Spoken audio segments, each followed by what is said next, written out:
What is the explanation? Who knows?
Buenas noches y bienvenidos de nuevo a nuestro programa Tres Pies al Gato. En esta ocasión vamos a tratar el tema de las apariciones y de las tipologías de fantasmas o entes que dicen haber visto algunos testigos. Las manifestaciones del otro mundo más habituales, según testigos, se dividirían en 5 categorías. En el número 1 podríamos hablar de los translúcidos. Bueno, perdonadme porque estoy con un trancazo increíble y vais a notar que mi voz no es la habitual. Pido disculpas a la audiencia. Como os comentaba, hay 5 categorías de las manifestaciones más comunes del supuesto más allá. En el número 1 vamos a tratar el tema de los translúcidos, los invisibles, los sólidos, apariencia humana o semihumana, las sombras y por último los de apariencia sólida pero mitológico o animal. Los translúcidos. Estos son los que se podrían catalogar como verdaderos fantasmas, entidades sobrenaturales que pertenecen al mundo de los muertos y que se presentan en muy contadas ocasiones. Estos entes tienen la capacidad de volar. No se les ve la parte inferior del cuerpo y pese a que generalmente muestran sus rasgos e incluso vestimenta, es probable ver a través de ellos.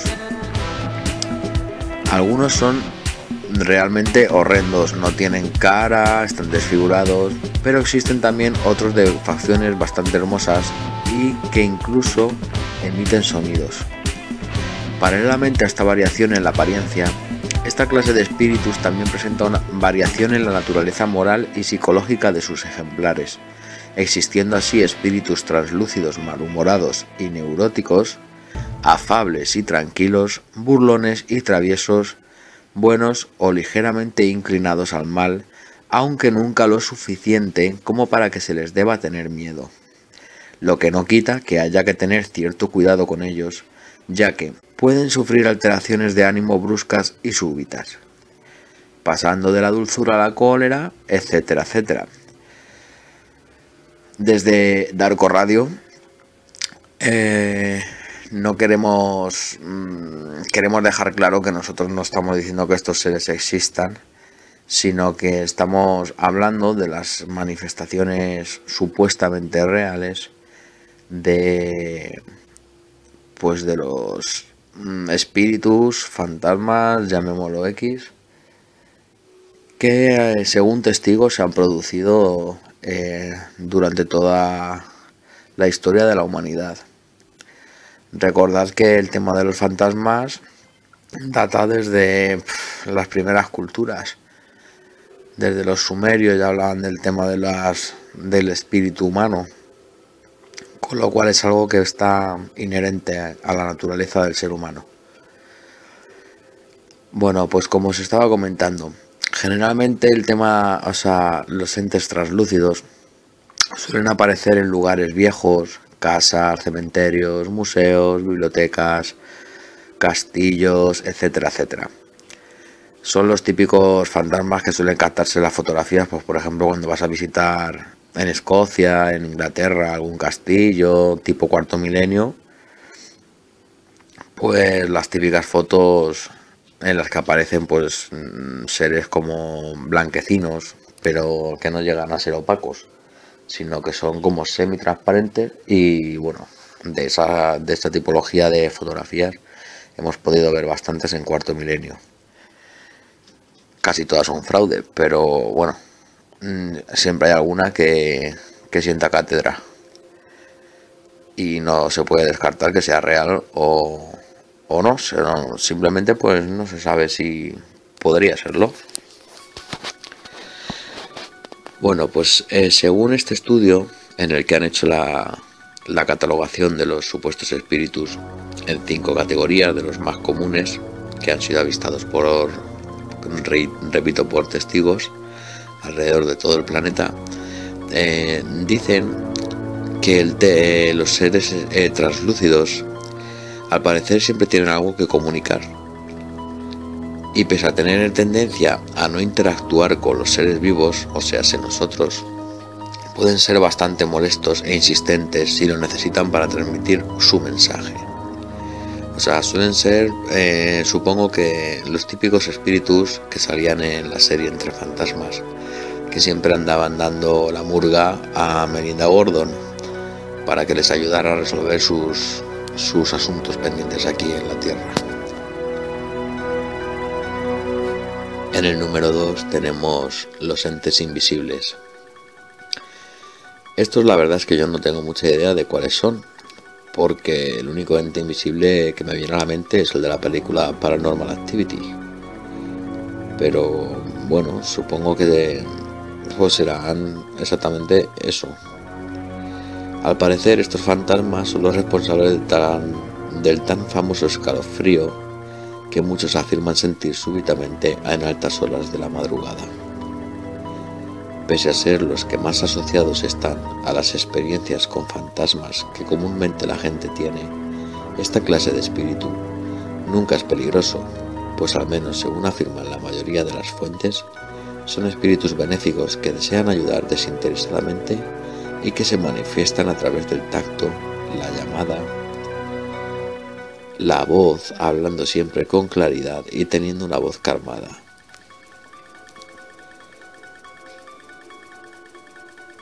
Suelen transmitir confianza y a su toque helado se le llama la caricia del escalofrío.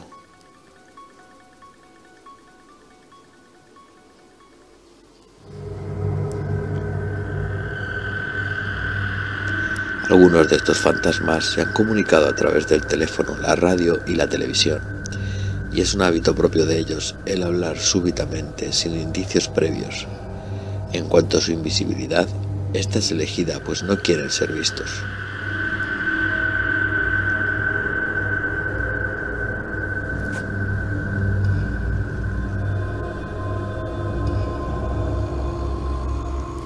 Los poltergeist son supuestos fenómenos paranormales que engloban cualquier hecho perceptible de naturaleza violenta e inexplicable, producido por una entidad o energía imperceptible, lo cual no puede descartar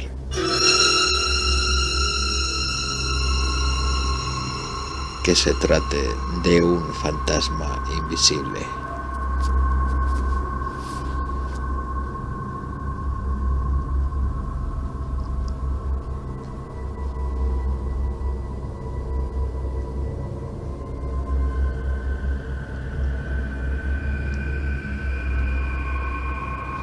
En la tercera categoría nos encontraríamos con los entes de apariencia sólida, humana o semihumana. Estas apariciones, pese a su aspecto humano o semihumano, son claramente identificables como espíritus, ya que en vez de caminar, flotan a poca distancia del suelo y pueden atravesar paredes y objetos sólidos. De entre todos los tipos de fantasmas, son estos los que suelen dar mayores muestras de inteligencia, teniendo frecuentemente un discurso lleno de virtuosismo lingüístico.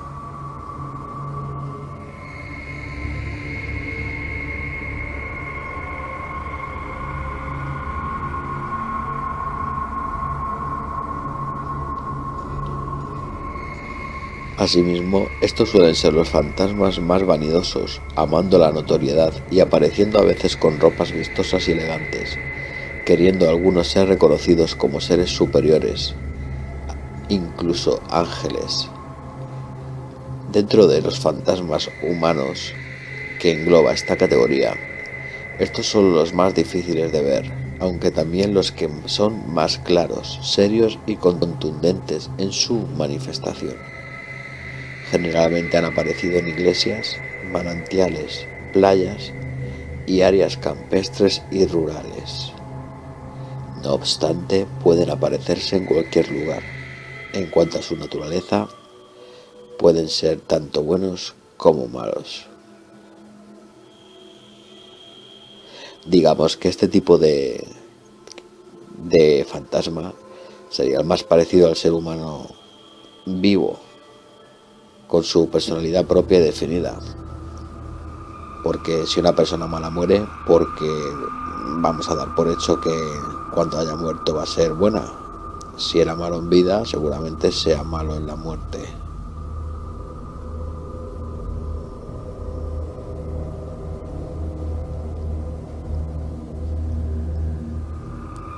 Entramos de lleno en la cuarta categoría, mi preferida, las sombras.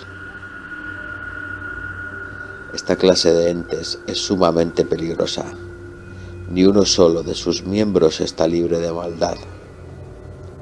Las sombras se alimentan de emociones y sentimientos negativos. Se nutren del miedo, de la rabia, de la discordia, de la envidia y sobre todo del odio. Alimentándose de la agonía y el sufrimiento, las sombras tienden a aparecerse cuando falta poco para que alguien muera, haciendo esto con el fin de nutrirse de su temor a la muerte y de su agonía, si es que fuera un enfermo. Incluso cuando dicho temor no existe, aparecen para sembrarlo en sus últimos días.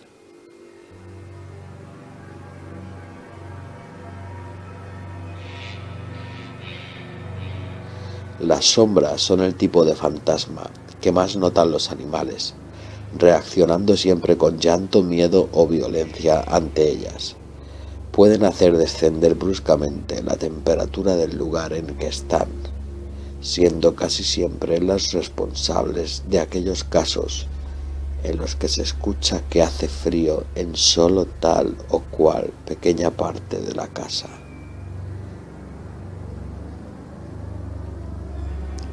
Sumado a eso, las sombras enturbian el ambiente, volviéndolo opresivo, denso, incómodo e inexplicablemente atemorizante. Incluso para quienes tienen poca sensibilidad a lo sobrenatural, es perceptible.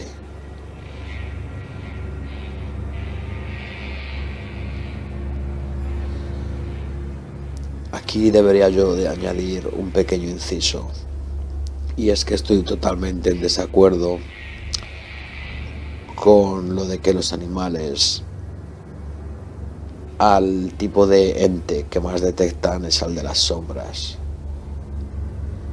Pues según testigos que tienen animales, sus perros y gatos estaban simplemente durmiendo tranquilamente, plácidamente, cuando alguno de estos espíritus, entes, llamémoslo X, se han aparecido en la madrugada en sus dormitorios. Con lo cual no deberíamos de creernos todo lo que nos están diciendo aquí en esta catalogación que han hecho, pero bueno, siempre viene bien porque alguien se toma la molestia de hacer este informe que está al alcance de cualquiera en internet. Volviendo al tema de las sombras, su comportamiento es agresivo, por lo cual las sombras a veces atacan a la gente mientras duerme. Generalmente suelen presentarse a partir de las 12 de la noche y hasta las 5 o 6 de la madrugada.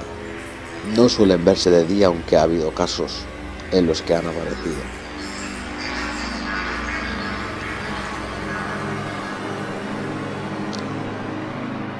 Intentan succionar parte de su energía astral y ocasionan no pocas veces el que como consecuencia de eso la persona atacada se despierte tras sentir que la están intentando ahogar.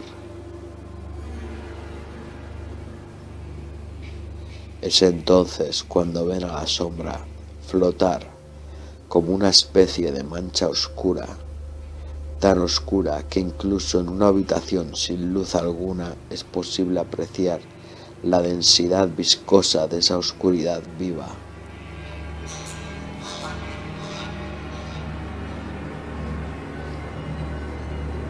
Son las sombras, el tipo de entes que suelen mediante contacto astral, sobre todo cuando las personas están dormidas, aumentar la discordia de los hogares divididos, atizar el odio de los individuos rencorosos y convertir en terror el temor de quienes temen su presencia.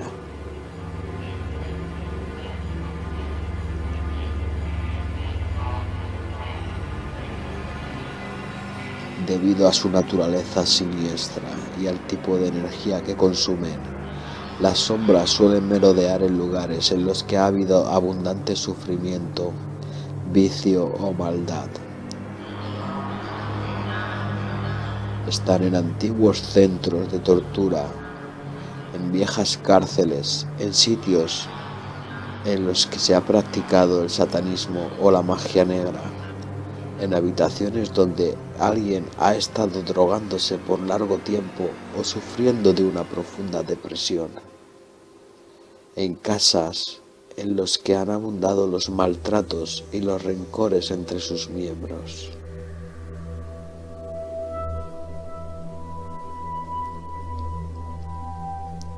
Las sombras pueden ser clasificadas en 3 niveles.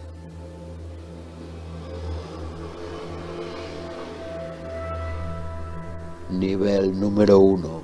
Manchas y esferas. Estas son las que suelen vagar por ciertas calles de la ciudad. Su aspecto es difuso y semejan nubes negras o manchas que se mueven. Se alimentan de la luz que emana el aura de las personas y son capaces de adherirse al aura de alguien y parasitarlo por largo tiempo, ocasionando a la larga un cansancio crónico y hasta una enfermedad grave.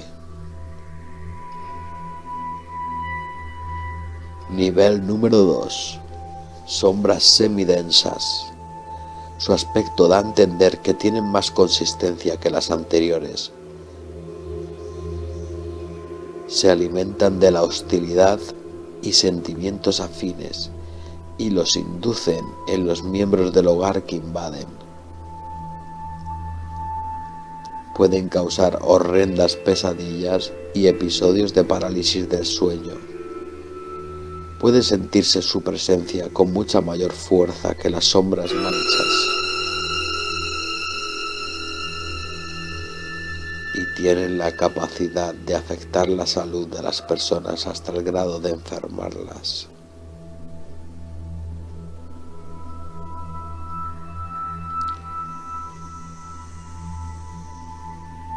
Nivel 3. Sombras densas. Estas son las que manifiestan siluetas definidas, aunque casi nunca exhiben rasgos concretos. Generalmente humanas, aunque a veces también de animales. Es como si hubiéramos recortado un muñeco con la forma de una persona en una cartulina negra.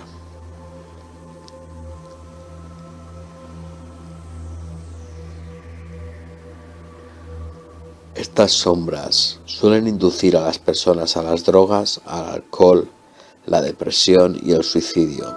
Su alimento esencial es el odio. Pueden destruir hogares enteros y es casi imposible desalojarlas.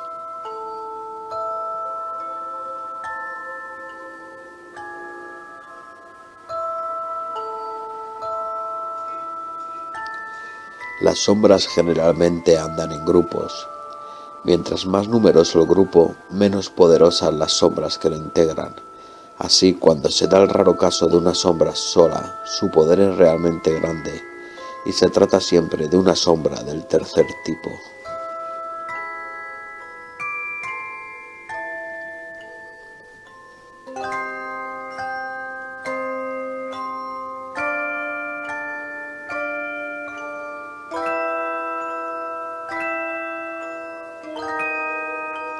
Fantasmas de apariencia sólida, animal o mitológica.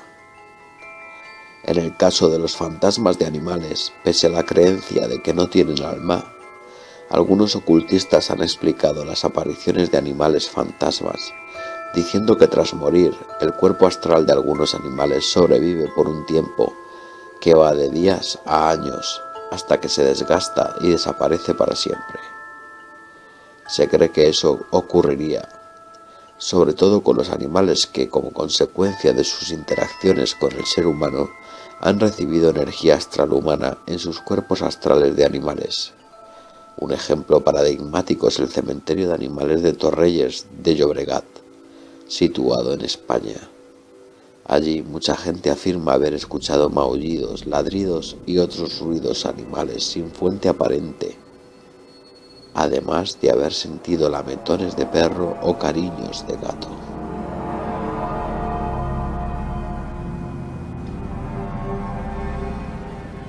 Por su parte, los fantasmas de apariencia mitológica son en realidad demonios, espectros de origen desconocido o creaciones dinámicas que ciertos psíquicos practicantes de magia negra han elaborado con residuos energéticos del mundo astral.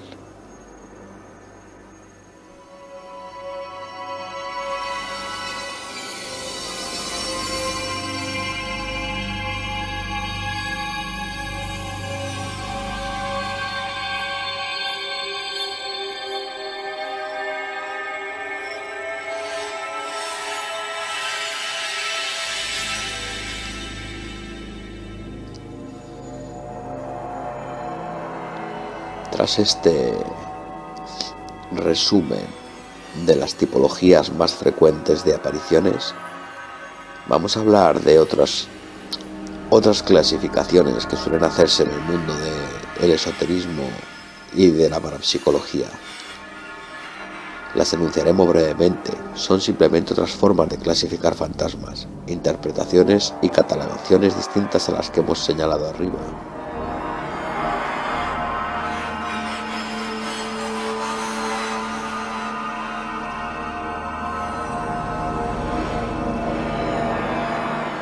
En la parapsicología es frecuente la clasificación de fantasmas según la actitud del espíritu frente al observador. Se catalogan en dos categorías. Residuales se limitan a efectuar actos repetitivos, no se comunican y no interactúan con los observadores. Los casos cubiertos por el concepto de registro psíquico entrarían aquí. Y número 2, conscientes. Pueden comunicarse e interactuar con los observadores. Después, según su forma y naturaleza general, se dividen en abstractos de carácter alegórico o mitológico, naturales o no humanos. Los hay inanimados y sin movimiento, e inanimados con movimiento como el aire, el agua, el fuego y las plantas. Naturales animados, animales o fantasmas con forma parcialmente animal.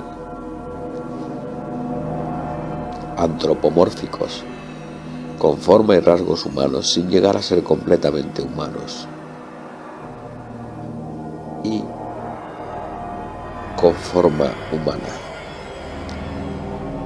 Otro tipo de catalogación en el mundo esotérico es la basada en la conducta del fantasma.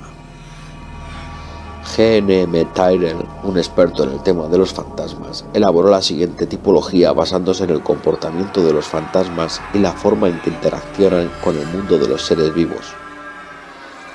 Lo dividió en 4 categorías. apariciones que frecuentan un lugar determinado, apariciones post-mortem, apariciones de casos críticos y aparición inducida.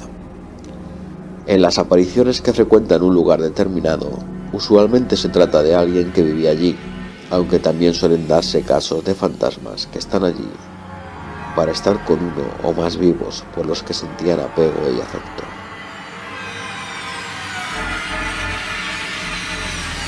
En las apariciones post-mortem suelen darse momentos después de que el sujeto ha fallecido y generalmente cumple la función de avisar a sus familiares y amigos de su muerte o de recorrer brevemente los lugares por los que la persona estuvo en vida. Apariciones en casos críticos. Se dan cuando alguien está atravesando un momento crítico, una operación, un lapso de intensa agonía dentro de una enfermedad grave, un accidente o cualquier otra situación en la que la vida del testigo peligre. La aparición se da en el momento de la experiencia crítica y no después de esta, teniendo por testigos a alguien que a veces desconoce la situación de quien se le aparece como un fantasma. Es decir, que si por ejemplo yo voy por la calle y me encuentro con mi amigo Nacho y le digo: hola Nacho, ¿qué tal? Me pongo a hablar con él tranquilamente y son las 5 de la tarde y luego al día siguiente me entero que Nacho a las 5 de la tarde estaba ingresado en el hospital porque le estaban haciendo una operación, pues yo qué sé, de un tumor cerebral o una operación grave. Esa sería un ejemplo gráfico de una aparición en un caso crítico. En las apariciones inducidas se da el caso de una persona viva que busca deliberadamente el que su imagen se le aparezca a otra persona viva, efectuando para ello un desdoblamiento astral, una proyección mental o una alucinación inducida por telepatía. Sería un ejemplo de esta catalogación de aparición inducida sería por ejemplo la que realizaba Prue en Embrujadas, cuando cogía y se desdoblaba astralmente y entonces tenía su doble astral, que era como una proyección, una imagen de su físico y exactamente con la misma apariencia de su yo real. Y bueno, estas son las tipologías de fantasmas más habituales en el mundo del esoterismo. Dentro de un rato vamos a tener una breve entrevista con una persona que asegura haber tenido contacto con seres invisibles, supuestos fantasmas, y nos contará su experiencia y su historia. La verdad que es bastante interesante. Una breve pausa y volvemos enseguida. Ya estamos aquí de vuelta en Tres Pies al Gato, hoy tratando el tema de las apariciones, los fantasmas y los espíritus. Bueno, la definición de fantasma que podemos encontrar en Wikipedia pues dice así: del griego fantasma, que significa aparición, en el folclore de muchas culturas son supuestos espíritus o almas desencarnadas de seres muertos, más raramente aún vivos, que se manifiestan entre los vivos de forma perceptible, por ejemplo tomando una apariencia visible, produciendo sonidos o aromas o desplazando objetos. Poltergeist. Ya de paso os recomiendo que veáis la película si no la habéis visto, pero la original, no la que estrenaron en el 2015. Principalmente, estos seres se manifiestan en lugares que frecuentaban en vida o en asociación con sus personas más cercanas.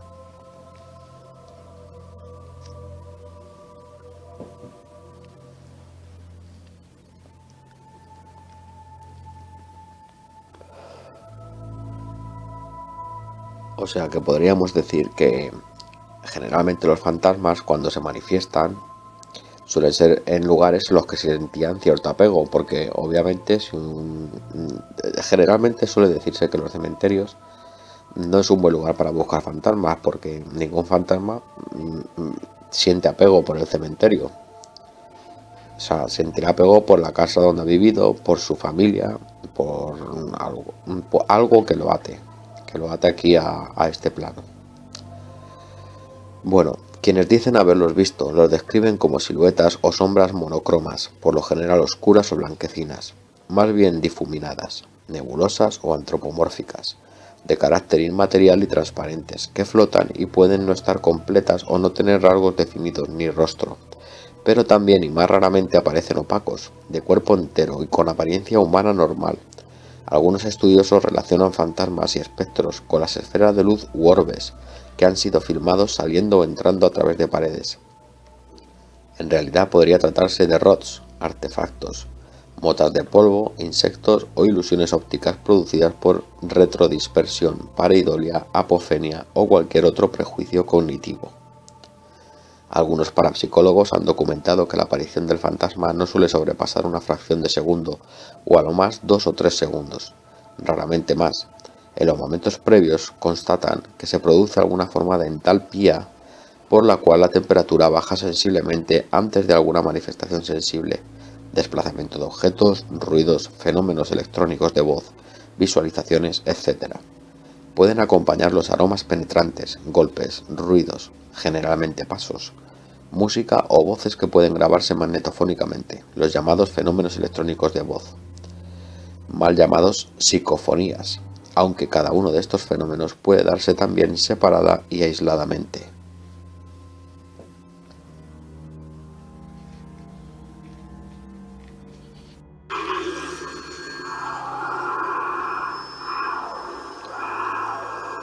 Los fantasmas se aparecen siempre en el mismo lugar que habitaban o frecuentaba la persona con que se asocia, o bien en el lugar en que tuvo una muerte muy violenta. Por eso es posible formular la hipótesis de que quizás estén asociados a algún tipo de lo que se ha descrito como memoria celular. Algo muy discutible y quizás un posible factor. Por otra parte, y en muy unos pocos casos, pueden trasladarse a otro lugar, pero siempre asociados a alguna persona relacionada con ellos.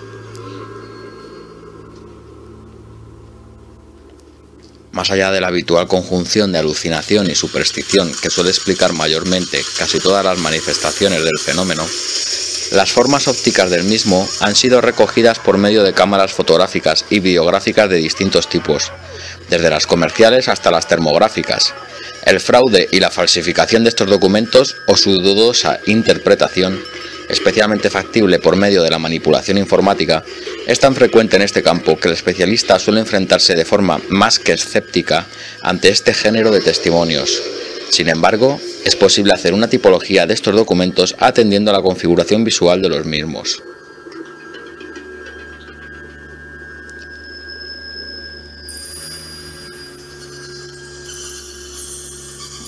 Esta tipología se divide en 10 categorías. La primera son artefactos, que engloba polvo, insectos y rods, producidos por backscatter o retrodispersión, cámaras compactas con flash demasiado cercano al objetivo o efecto retroreflector, aberraciones o ilusiones ópticas, fraudes y sugestiones o pareidolias. La segunda clasificación son los orbes y masas de luz, la tercera los trazos de luz, la cuarta las nieblas, la quinta las sombras, la sexta las siluetas, la séptima las huellas termográficas, la octava expresiones escritas, la novena transparencias y la décima y última movimientos aparentemente inexplicables.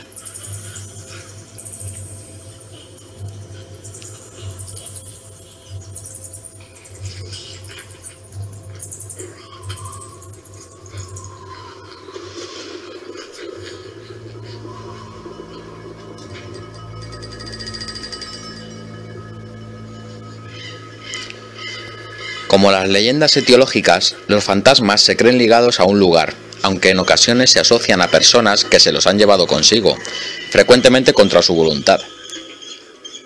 Se afirma que algunas veces han sido vistos y grabados traspasando muros sólidos y que algunos pueden mover o transportar objetos de leve peso, pero siempre por muy poco tiempo.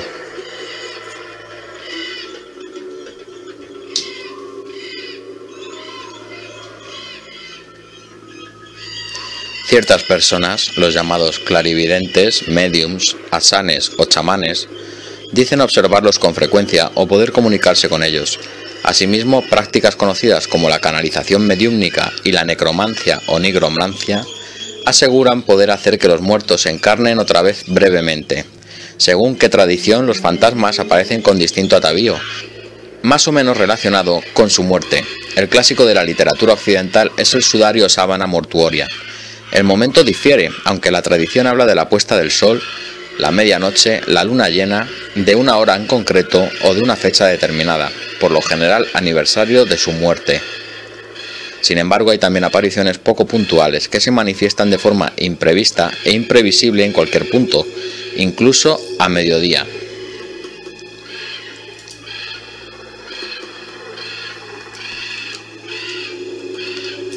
Los estudiosos del fenómeno afirman que existen también fantasmas de personas vivas, bilocación, doppelganger, etc. Y documentan también la aparición de fantasmas de animales, por ejemplo el perro negro, la pesanta, el dip, el cadejo, entre otros. Barcos, trenes, aviones, casas y pueblos fantasmas e incluso objetos fantasmas como los shukogami. Su manifestación en algunos casos es anuncio o aviso de algo positivo o funesto por ocurrir.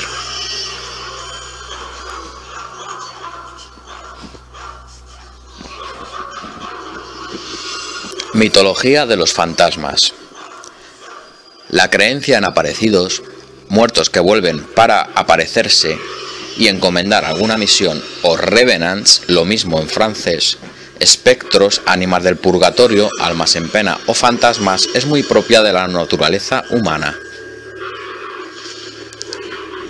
Tanto es así que tiene visos de ser o constituir un ente antropológico abstracto que pervive, como otros tipos de superstición, a través de numerosos factoides concretos. Ha generado y genera una amplia literatura, novela gótica o de terror, inspira la cinematografía y el teatro y ha creado innumerables leyendas y mitos, si es que estos, inversamente, no han creado este bulo. La ciencia considera creer en fantasmas un tipo de superstición muy asentado en la psicología del ser humano, porque se alimenta de la necesidad de la vida eterna, como la religión, y sublima una muerte inaceptable y aborrecible por medio del acto apotropaico de creer que la conciencia pervive más allá del fin de la misma, de forma que la fantasmogénesis resulta ser un fenómeno o concepto antropológicamente paralelo a la hierofonía.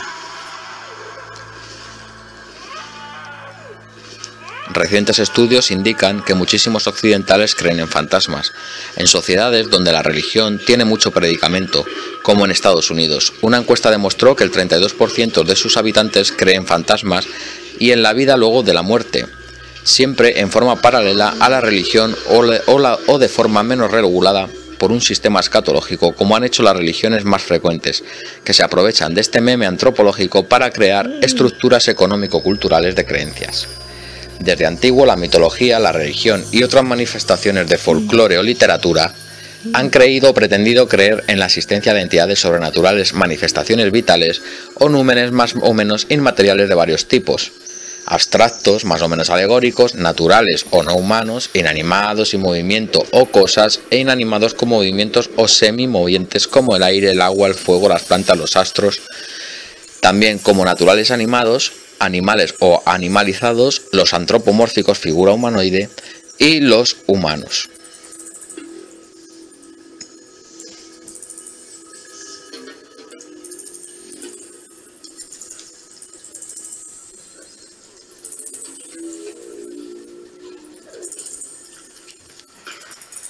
Y llegados a este punto, queridos oyentes, me gustaría hablar sobre el tema de la hora de las 3:30 de la mañana.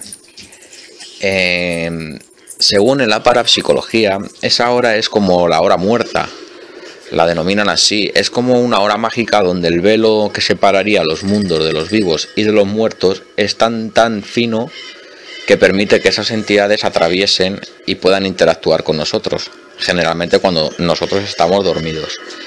Y llegados a este punto, me gustaría que escucháramos al divulgador David Parcerisa, cómo nos comenta su experiencia que vivió hace unos meses al volver del programa con el que colaboraba Cuarto Milenio. Al parecer sufrió una experiencia de parálisis del sueño y bueno, fue bastante desagradable y tomamos una breve pausa y a la vuelta oímos su testimonio. No os vayáis, seguimos aquí en Tres Pies al Gato.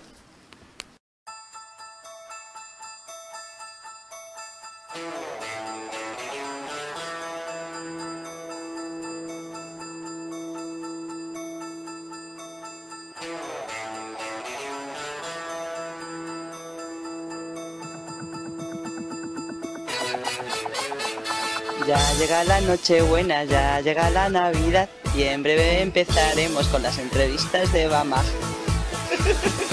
Feliz Navidad y próspero Año Nuevo. Y tener en cuenta que en el 2016 vuelvo. Sabéis que no he podido estar con vosotros durante todo este año, o al menos durante parte de él. Pero bueno, dentro de poco estaremos juntos.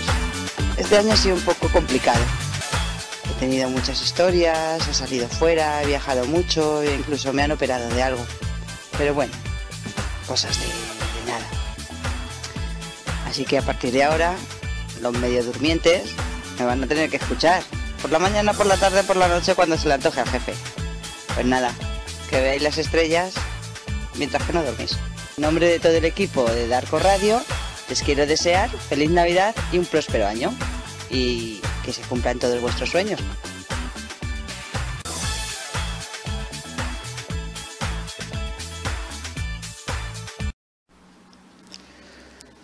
Bueno, ya hemos regresado de la breve pausa y seguimos aquí.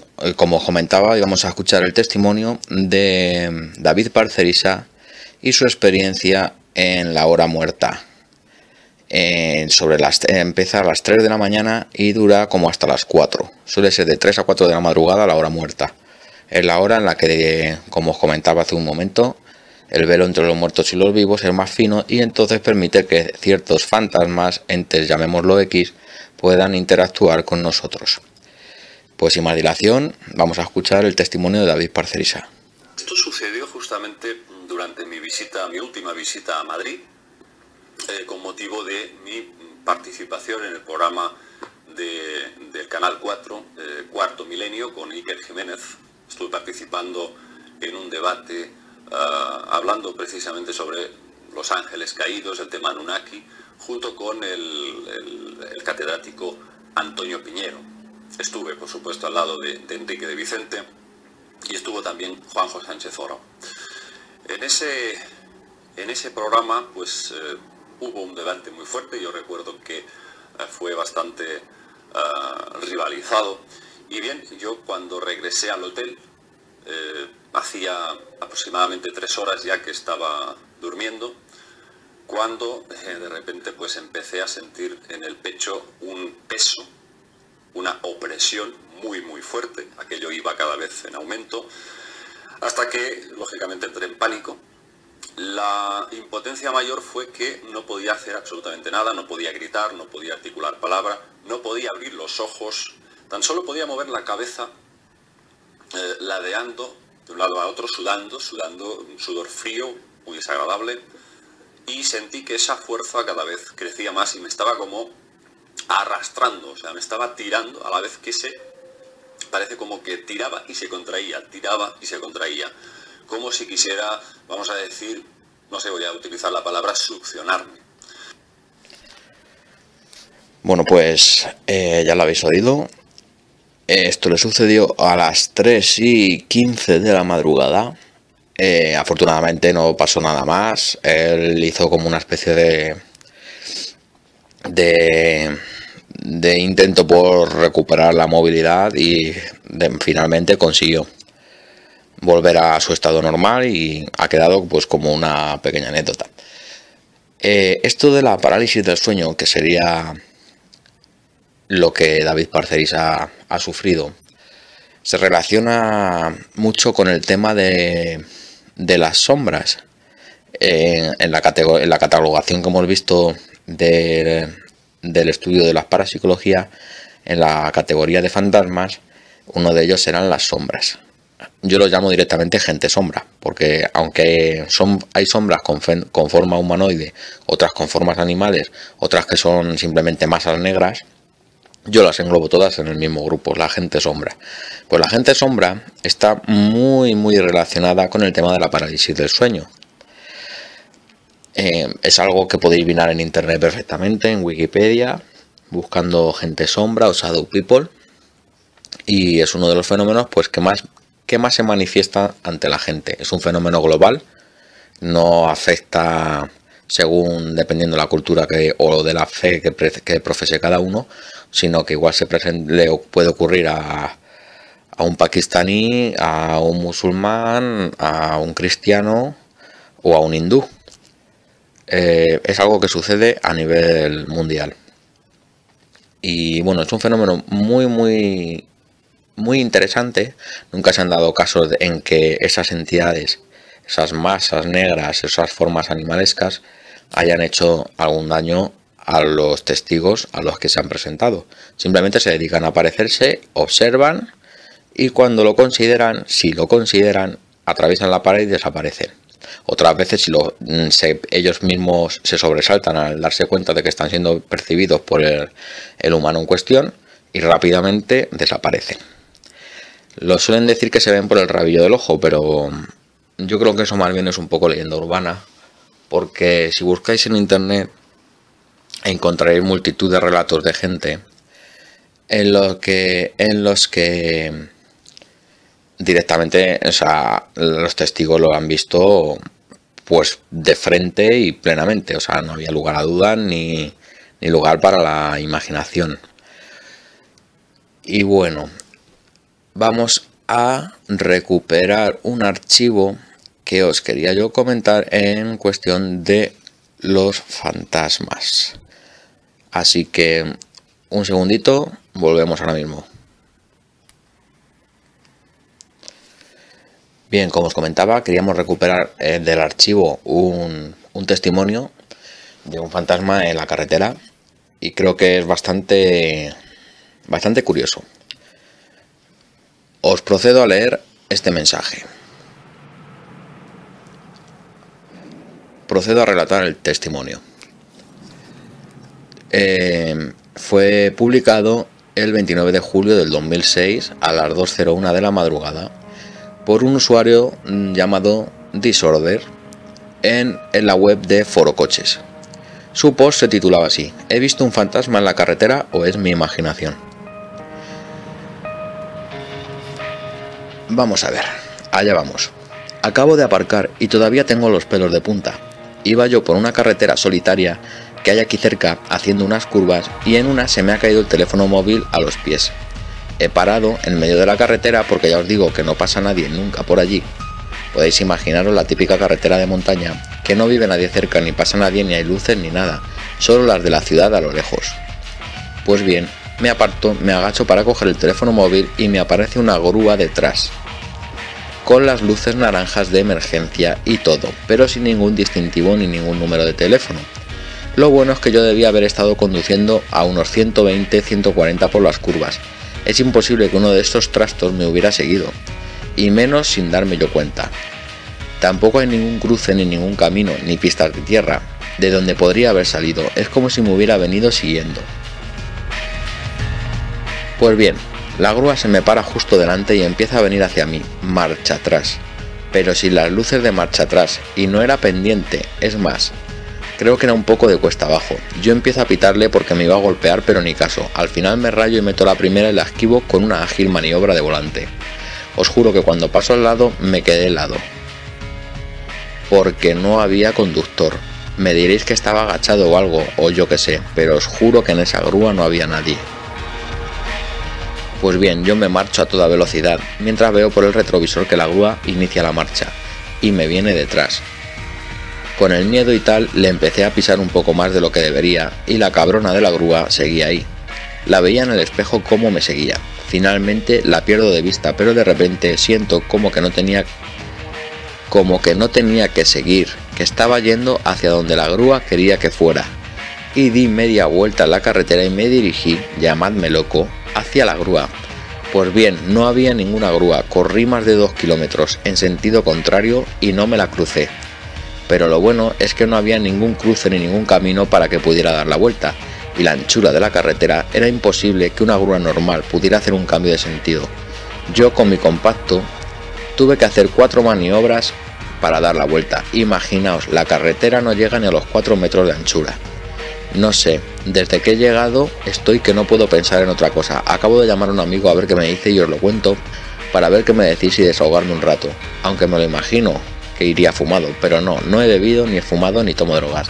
Es tal cual os lo he explicado.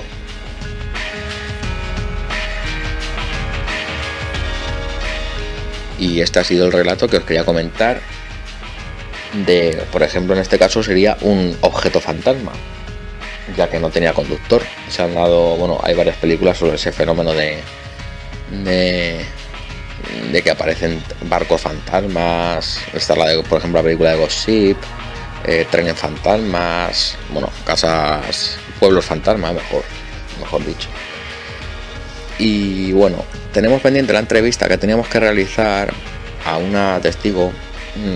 Bueno, la vamos a llamar Susana, aunque es un nombre ficticio para preservar su identidad. Lo que ocurre es que estábamos ahora mismo en una de las pausas whatsappeando con ella y finalmente por motivos de trabajo no va a poder concedernos la entrevista como teníamos previsto. Entonces vamos a tener que posponerla y la realizaremos, esperamos que para el próximo programa de la semana que viene, aunque en ese vamos a tratar el tema de la crisis de las abejas. En ese programa también estaré acompañado de Bea Catherine Scali, presentadora en la habitación de Bellatrix, pero que también es una de las copresentadoras de Tres Pies al Gato. Ya sabéis que en Tres Pies al Gato somos 4 personas las encargadas de presentar los distintos programas. Soy yo, Chris Riverpies, Golden Rose, que por cierto por motivos de salud se ha tomado unos meses de descanso, con lo cual no contéis con ella, Susi G y Bea Catherine Scali. Bueno, vamos a escuchar unos breves cortes de audio de supuestas psicofonías reales y a la vuelta me decís qué os parecen. Bien, en esta primera psicofonía que vamos a escuchar os pongo un poco en situación. Esta supuesta psicofonía se la recibió una chica y no la recibió, o sea, no fue que ella estuviera captando psicofonía ni nada por el estilo, sino simplemente fue recogida por su contestador automático. De repente ella estaba en casa, vio como el contestador automático se ponía en marcha sin que hubiera ninguna llamada que entrara ni nada, y vio que de repente al cabo de unos segundos se encendió la lucecita de mensaje. Cuando pulsó el mensaje, escuchó este mensaje.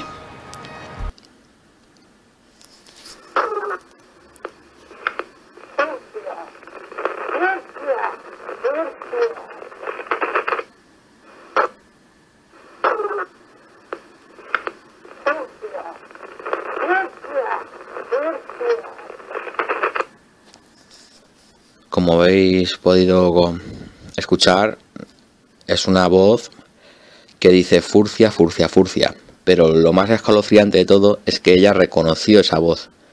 Era la voz de su difunta abuela, que llevaba muerta más de 7 años. Escuchamos la siguiente psicofonía.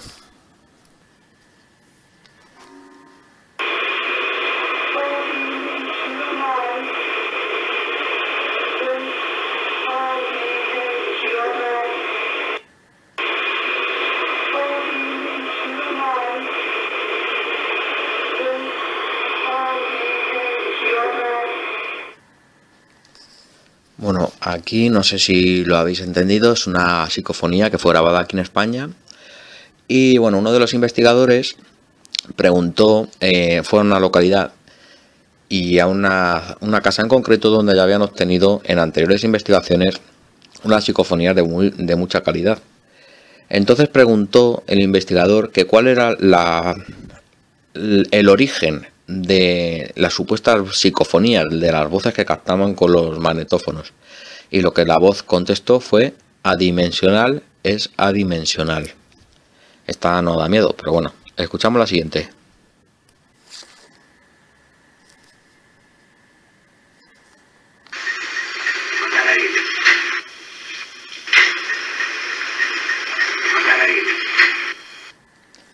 Bueno, esta psicofonía fue captada en uno de los lugares más famosos del mundo por supuestamente tener uno de los fenómenos paranormales mejor documentados en la historia de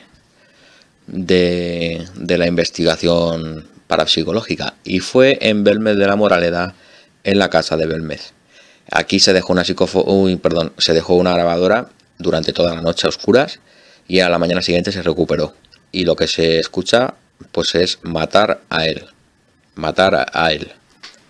Vamos a escuchar la siguiente psicofonía, que fue grabada en la Diputación de Granada, y dice así: dentro audio.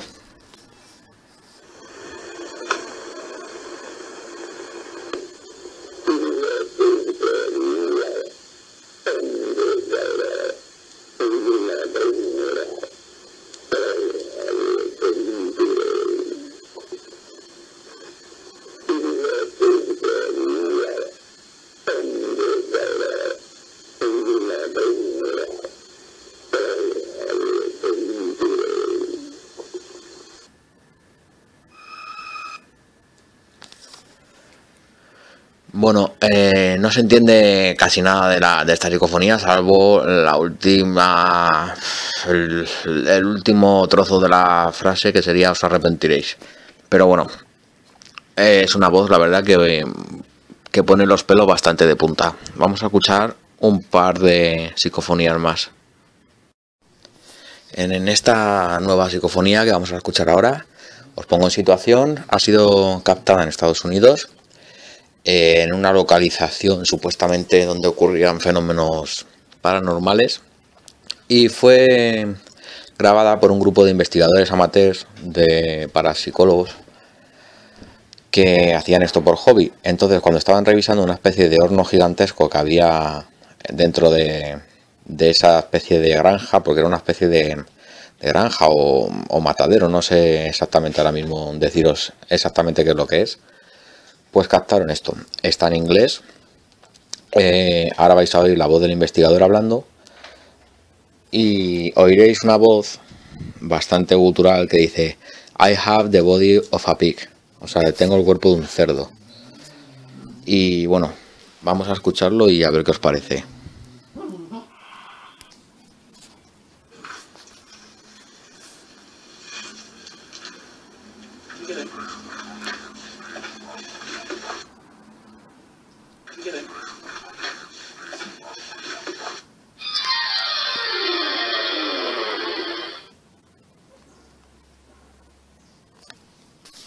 Esa ha sido la psicofonía.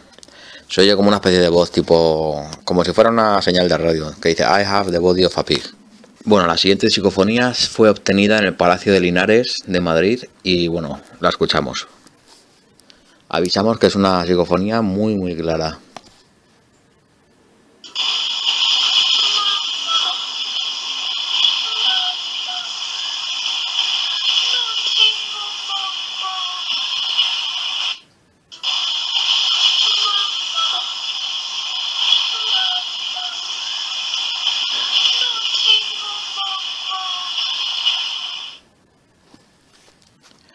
Y vamos a escuchar la última, que fue captada, si no me... Vamos a ver si el archivo no me engaña, por Germán de Argumosa.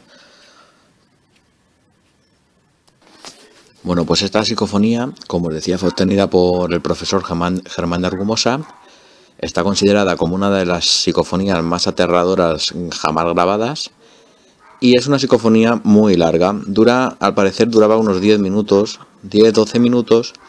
Y se cuenta que el profesor Germán no se la dejaba escuchar a cualquier persona, y que a los que les otorgaba el honor de poder escucharla, pues luego nunca volvían a ser lo mismo, se quedaba la gente bastante trastocada.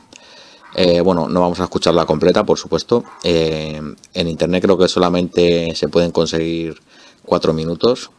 Y bueno, vamos a escuchar un breve fragmento de esta psicofonía de Germán de Argumosa, considerada una de las más terroríficas del mundo.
Bueno, ahí ya dejamos la psicofonía. Y vamos a escuchar una última psicofonía, también catalogada como una de las más terroríficas.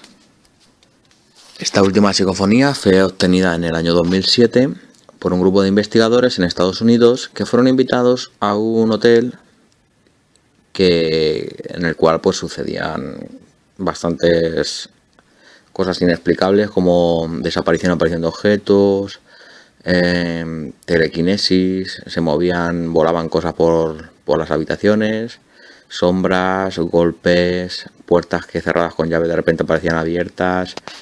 Y bueno, vamos a escucharla y a ver qué os parece.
Bueno, y hasta aquí las grabaciones de psicofonías.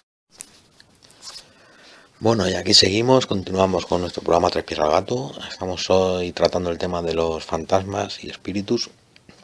Y como no podía ser de otro modo, tenemos que tocar el tema de la Ouija. Todo el mundo ha oído hablar de la Ouija, hay 1 millón de leyendas urbanas sobre la Ouija. Tiene una fama muy mala y bueno, pues aquí en España se hizo muy popular debido al caso de Estefanía Gutiérrez, que ocurrió en Madrid, en la calle Luis Marín de Vallecas. Y bueno, para los que no los conozcáis, vamos a escuchar un audio con la historia bastante resumida. Esperamos que no os dé demasiado miedo. Todo comenzó en marzo de 1990, cuando Estefanía Gutiérrez Lázaro, de 18 años, practicó el mal llamado juego de la Ouija junto a varias compañeras de instituto. Todo empieza cuando mi hija hace la Ouija en el colegio. Entonces entró la profesora, rompió la tabla, y al romper la tabla el vaso tenía como humo.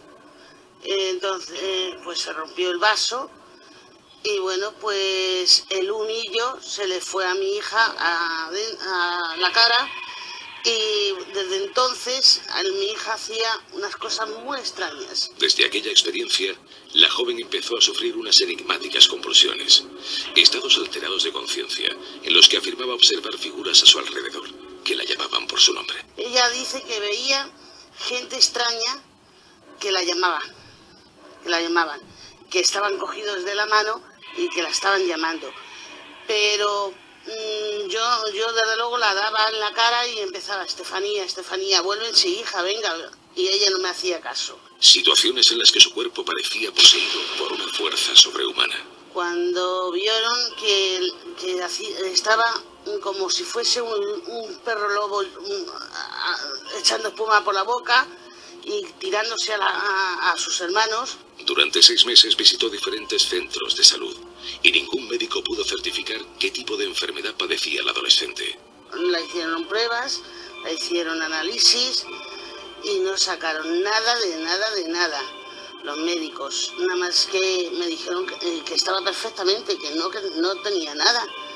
Y bueno, pues a mediación de eso fue todo rodando, todo rodando, y cada vez peor y cada vez peor, y la niña iba cada vez peor porque ella la daba en el metro, lo mismo que la daba en el autobús o donde estuve eso, la daba. Desgraciadamente, falleció en extrañas circunstancias. Hoy, transcurridos 15 años, su muerte continúa siendo un misterio. Ocurrió el 14 de agosto de 1991. Aquel día, en este cuarto, fallecía Estefanía Gutiérrez Lázaro. Su muerte continúa siendo un misterio. Según los doctores Pedro Cabeza y Gregorio Arroyo, su muerte fue súbita y sospechosa. Desde aquella fecha, en este edificio, en esta casa, comenzaron los fenómenos paranormales. Las puertas de los armarios y habitaciones se abrían y cerraban violentamente. Los aparatos eléctricos se encendían y apagaban solos, y pequeños objetos decorativos parecían cobrar vida propia. Yo al principio no me lo creía, porque es que nunca, no he tenido miedo de nada. Y como no he tenido miedo de nada, pues yo no me he creído. Hasta la noche esa que te ha contado mi mujer, que pusimos el tresillo, la mesa, el tresillo, y abrieron tanto así la puerta. La vecina de arriba no ha vuelto a entrar a ese piso más. La virulencia de los incidentes fue en aumento. Sombras y figuras etéreas comenzaron a acosar a los Gutiérrez Lázaro. Y me acosté y resulta que al cabo del rato, digo, hay algo aquí, digo, que me está presionando. Digo, y no solamente eso, digo, me está tocando los pies, digo, y aparte, digo, las manos, digo, lo que tenga desarropado me lo toca. La situación llegó a ser tan desesperada que incluso instalaron alarmas de movimiento en diferentes estancias de la casa. Decidimos poner alarmas en el pasillo, porque a mí mi yerno me dijo que con eso se veía si pasaba algo, ¿no? Y una de las noches de estas puestas son una de las alarmas. Salimos al pasillo y no vimos nada. Y no pasaba nadie por el pasillo, estaba solo el pasillo. La agresividad de la fenomenología llegó a quedar patente cuando una fotografía ardió sin motivo aparente, dejando intactos el marco y cristal que la sujetaban. Tenía un radiador con el taparradiador de mármol y tenía la fotografía puesta ahí, y le dije a mi marido, ¿y la fotografía de la Estefanía? Dice, no lo sé. Y miré al suelo, digo, pero si está aquí en el suelo quemada. Digo, sí, bueno, estaba boca abajo y la puse yo bien, y estaba El cristal, bien, normal.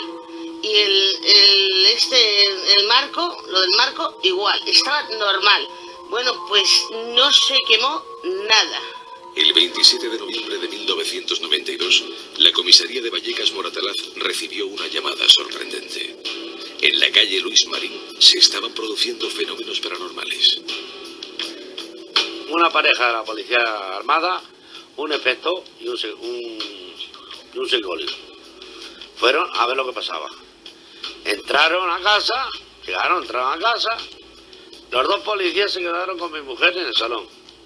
El inspector y el psicólogo nos metimos a la habitación donde la dio eso a mi hija. Y las habitaciones, en vez de ser ventanas, tenían terraza, esa puerta a la terraza. Y estando sentados encima de la cama, sentimos como si habían tirado una piedra por la terraza, rodaron una piedra. Salimos afuera y allí no había piedra ni había nada, estaba completamente limpio. Y la policía mismamente le dijo al inspector, dijo, ¿vosotros habéis tirado algo aquí? Nosotros no nos hemos movido de aquí. Y entonces cuando ya le estuvo contando lo que le pasó al compañero, que gracias al compañero que le dijo, ¡cállate! Se abrió la puerta del mueble bar y echó mano a la pistola para disparar contra el mueble bar. La incidencia se notificó a dos patrullas que bajo el mando del inspector José Pedro Negri acudieron al inmueble a toda velocidad. Los policías sobre todo lo que tenemos que tener son elementos de racionalidad sistemática. Es decir, este hombre dice, bueno, estos es que nos tienen preparado un artilugio detrás de donde está el crucifijo para que el crucifijo se mueva. Intenta ir a verlo, el crucifijo explota. Hombre, hay una serie de cosas que a él en ese momento lo resultan inexplicables. Pero claro, alguna explicación tiene que tener.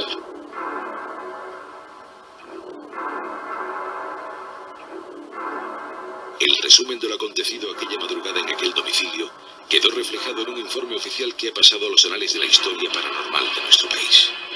Ningún otro caso ha superado el denominado desde entonces Expediente Vallecas. Llegan a presenciar una serie de fenómenos extraños, bastante inquietantes, que quedan reflejados en un expediente policial que quizás es un caso, se puede llamar un verdadero expediente X español, donde quedan esos fenómenos completamente reflejados. Desde hace 7 meses, la familia Gutiérrez Lázaro ha encontrado la tranquilidad tras vender su vivienda y mudarse a un nuevo hogar. Desde que nos hemos venido el 6 de enero a esta casa, esto es el cielo. Pero, ¿estarían produciéndose fenómenos inexplicables en el antiguo domicilio? Cuarto Milenio pudo entrevistar a los nuevos moradores de la supuesta casa encantada. Bueno, la señora cuando nosotros nos dijo que se había muerto una niña, algo así, que de noche escuchaban algo, pero nosotros pasamos nosotros no creemos de esas cosas. Y desde que estáis viviendo aquí, las dos parejas, Fernando, nada raro. Nada, no. Ni una sombra, ni un golpe. No, yo no que sepa nada. Se escucha así en el piso de arriba. Simplemente los vecinos, pero cosas extrañas nada. Los tacos que suenan, pero no. Las pisadas, pero sí, nada extraño.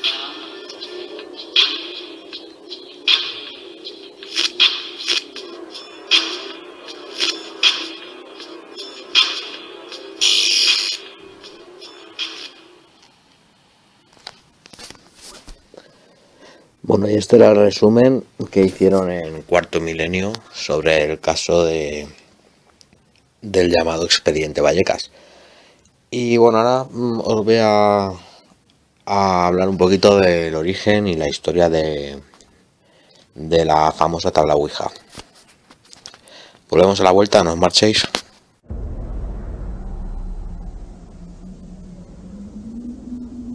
He tenido una visión. Veo el rostro de una mujer. Oigo ladridos de perros. Están ahí fuera.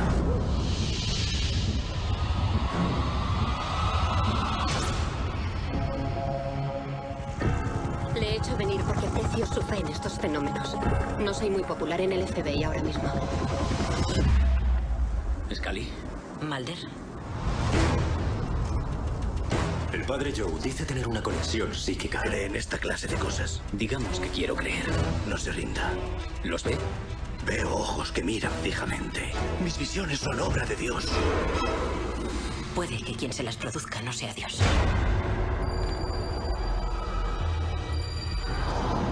Dígame qué ve. ¿Padre Joe?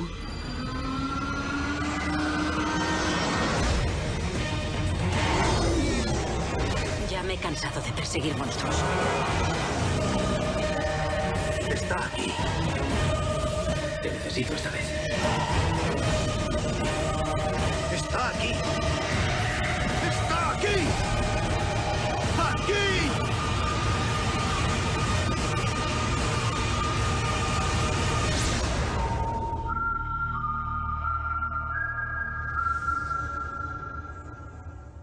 Bueno, como os comentaba, íbamos a proceder a buscar la definición de Ouija por el audio que hemos escuchado de Cuarto Milenio sobre la historia del expediente Vallecas. Y bueno, nos dirigimos a Wikipedia y en Wikipedia encontramos Ouija, escrito como G-U con diéresis I-J-A y como O-U-I-J-A. En fin, dice la Ouija, según la grafía recomendada por la Real Academia Española, o sea que habría que escribirlo con G-U con diéresis I-J-A, o Ouija, pronunciado Ouija, es un tablero dotado del alfabeto y de números con el que supuestamente se puede entablar contacto con los espíritus de los difuntos. Es muy similar al juego de la copa, en el que se coloca una copa boca abajo rodeada por las letras del alfabeto y los participantes colocan el dedo índice en la base de la misma. Dice historia. El tablero Ouija tiene un origen impreciso, situado en la moda espiritista de hacia finales del siglo XIX y que dio lugar a una patente registrada el 28 de mayo de 1890, declarando al estadounidense Elijah Jefferson Bond como su inventor y a William H. A. Maupin y Charles W. Kennard como titulares. No está claro si Bond o los titulares inventaron realmente algo o simplemente patentaron una de las muchas planchitas o tablas parlantes para comunicarse con los espíritus que circulaban por Europa y Estados Unidos. En todo caso, Kennard creó la empresa para la fabricación del tablero y comenzó a vender los primeros ejemplares en 1890. Kennard inventó asimismo el nombre Ouija, afirmando que era una antigua palabra egipcia que significaba mala suerte. Afirmaba que su origen se remontaba hasta el antiguo Egipto, aunque no presentó ninguna evidencia que probara tal afirmación. Posteriormente, la patente fue vendida a William Fuld, antiguo empleado de Kennard, cuya compañía comercializó el juguete hasta que Parker Brothers adquirió los derechos en 1966. Fue Fuld quien afirmó que la palabra Ouija era una mezcla de los vocablos oui y ja, que significan sí en francés y alemán respectivamente. Actualmente otras empresas comercializan este tablero, que en inglés se llama Witchboard, tablero de bruja, y fue creada por la empresa Hasbro. Dice, objetivo. Según sus partidarios, el tablero Ouija tiene como objetivo el contacto con, o sin entrar en un trance mental, de las personas que participan en el juego con supuestos espíritus o almas en pena, personas fallecidas, mascotas fallecidas e incluso con seres extraterrestres y demonios. Descripción. El tablero Ouija tiene un puntero movible, de forma triangular o de otra forma, que también puede ser un vaso vacío, en medio del tablero del juego. Todos los jugadores ponen sus dos dedos índices sobre el triángulo. A cada lado del tablero hay un sí y del otro lado un no. Arriba un hola y abajo un adiós, y en forma circular la letra del abecedario. Para comenzar el juego, cada participante hace una pregunta y espera a que el puntero se mueva hasta una letra, luego hasta otra, hasta formar una palabra coherente. Críticas. El experimento Bayou. En un experimento realizado por el profesor de secundaria Larry Bayou, en el cual los participantes no veían las letras que señalaban, no se formó ni una sola palabra coherente en el tiempo que duró la prueba. Esto demostraría que son los participantes quienes realmente crean las palabras, ya sea de forma voluntaria o inconsciente, y que por lo tanto necesitan ver el tablero. Esto dio pie a la teoría de la acción ideomotriz, es decir, el movimiento del vaso o pieza que sirva de marcador o puntero se lograría mediante pequeñas presiones de los dedos de cada participante. Religión. Dice, desde el punto de vista religioso, la crítica apunta no a la falta de efectividad del tablero Ouija, sino precisamente a su efecto. Según algunas corrientes religiosas, jugar al tablero Ouija equivale a dar paso a entidades sobrenaturales malignas del más allá, que pueden causar daño a los jugadores. La postura católica oficial es que más allá de los efectos peligrosos de esta y otras prácticas, adivinación, hechicería y espiritismo, Las mismas son contrarias al respeto que se debe tener a Dios, porque encierran una voluntad de poder sobre el tiempo, la historia y finalmente los hombres, a la vez que un deseo de granjearse la protección de poderes ocultos. Catecismo de la Iglesia Católica 2116. Y bueno, esto sería más o menos un poco la historia de la tabla Ouija. Si os metéis en internet podéis encontrar tableros de la marca Hasbro, que los venden en Amazon, en eBay. Y bueno, pues aquí pone de 8 años en adelante, vamos, son juegos de mesa tal cual, de Hasbro y de Parker Bros. Y vamos a ver... Bueno, tenéis también el tema de... En relación a este tema, perdón, tenéis la película Ouija. Bueno, creo que hay dos películas Ouija. La Ouija que se estrenó en el año 2015 americana. Y una Ouija que era española del año 2006, 2007, no recuerdo. Que por cierto era un pedazo de bodrio tremendo. Y la americana igual, o sea, son dos pedazos de mierdas que os recomiendo que no perdáis el tiempo en verlos porque es auténtica basura.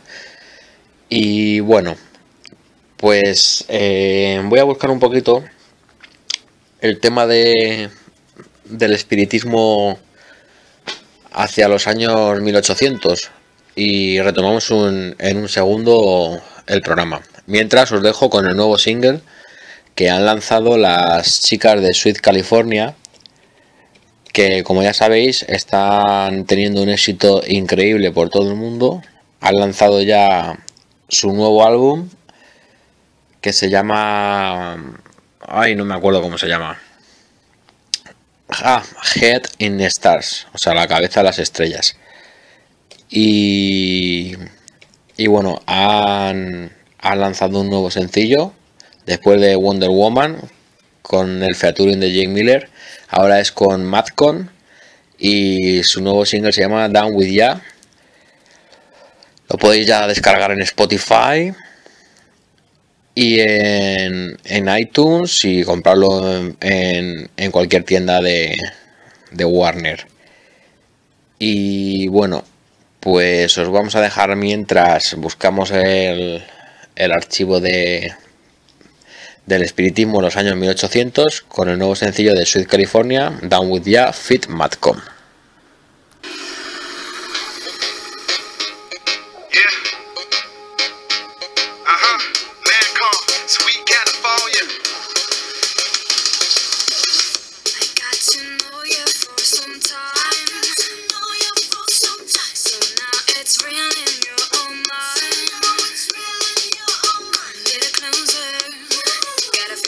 Show you, I don't wanna wait no more.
watch the spot. Let me see you rock, drink a body shot. Pour the liquor down your leg and have it dripping down your toes. There we go. Full speed ahead, coming out the pool.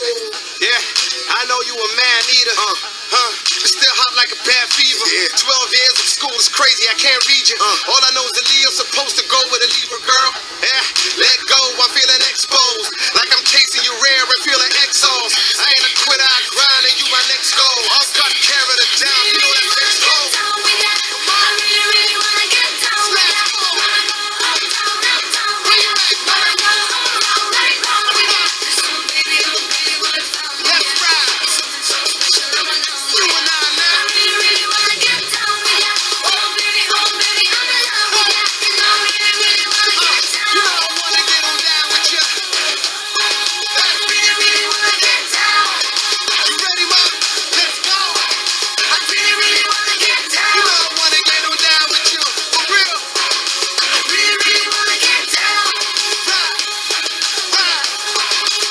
Bueno, ya tenemos aquí el archivo de el espiritismo en los años 1800 y como os estábamos comentando, el surgimiento del espiritismo se produjo a mediados de la década de 1800 y las sesiones se celebraban tradicionalmente dentro de un círculo formado por asistentes conocidos como niñeras. El propósito del círculo era crear un campo interminable de energía para atraer a los espíritus. El círculo se formaba con sillas colocadas alrededor de una mesa redonda u ovalada. Dependiendo del medium, a las personas presentes se les pedía cogerse de las manos, sujetarse de la muñeca o simplemente colocar las manos sobre la mesa. No fue hasta 1848 que tres hermanas de Nueva York, Leah Margaret y Catherine Fox, se convirtieron en noticia por su inusual capacidad de comunicarse con los espíritus. Incluso las hermanas Fox aseguraron que un espíritu les reveló que había el cuerpo sin vida de un hombre enterrado en el sótano de su casa, algo que no se demostró hasta el año 1904.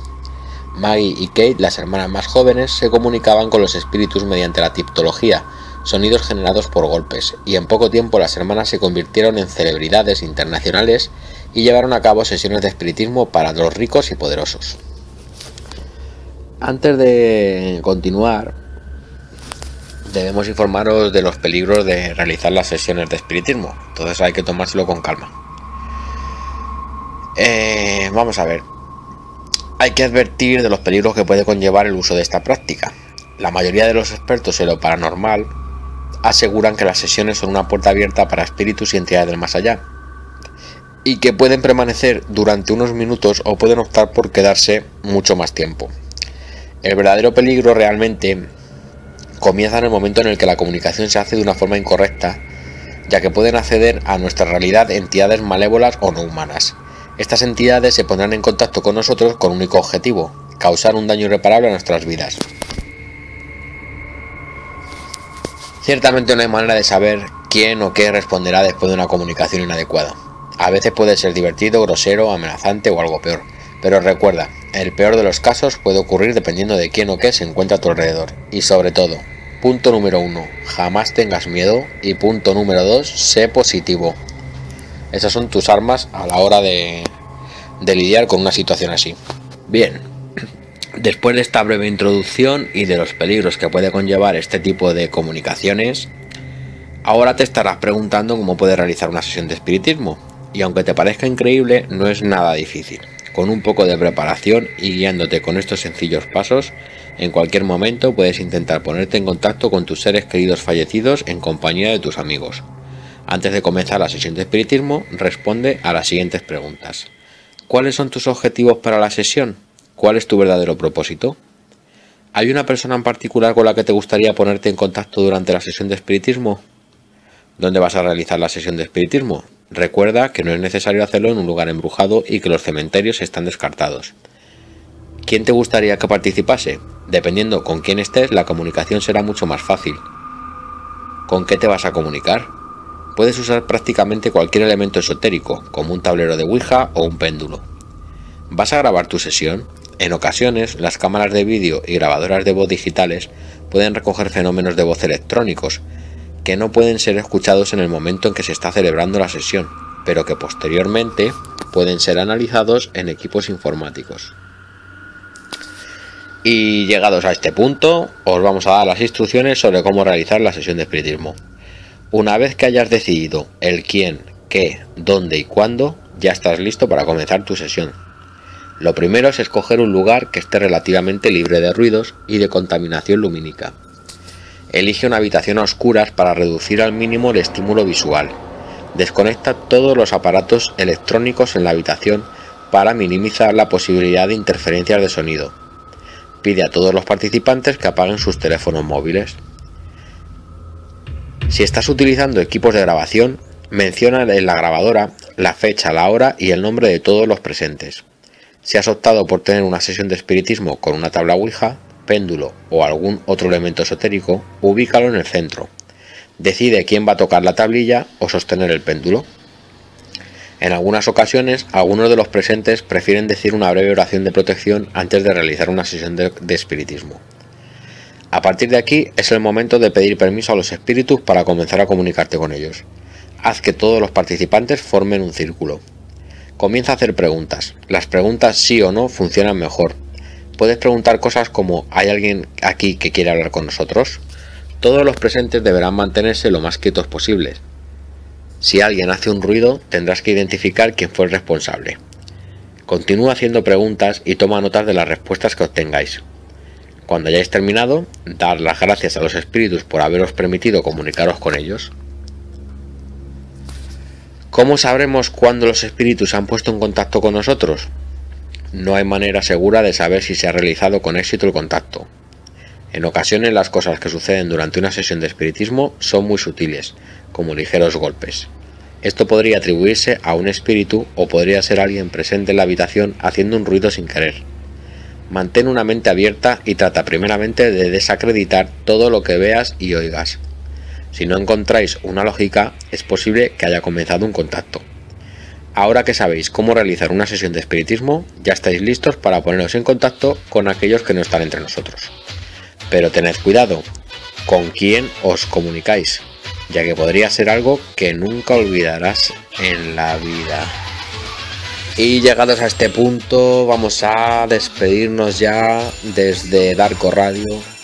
Quiero dar las gracias a todos los oyentes, pedir disculpas una vez más por el enorme catarro que tengo y la congestión nasal. Y bueno, ya que este programa ha estado centrado en el tema de los espíritus y los fantasmas, pues quiero dedicárselo a todos los familiares que ya han pasado al otro lado, a todos mis animalitos que han muerto ya, a la rata Digi, a todos mis ratoncitos, a mi preciosa Omi que falleció hace un mes, decirle que la quiero, a Lucas, a Laika, a la tía Petra, a mis abuelos y bueno, a todas aquellas personas de buena voluntad que hayan fallecido. Y dicho esto, me despido hasta la semana que viene, donde trataremos el tema de la crisis de las abejas. Muchísimas gracias por habernos escuchado y nos seguiremos oyendo por aquí en Tres Pies al Gato en Darko Radio. Recuerda que puedes seguirnos en www.darkoradio.com, en el canal oficial de YouTube, en Facebook y en las redes sociales. Dicho esto, os doy las gracias y sin más dilación, hasta la semana que viene y cuidado con los espíritus.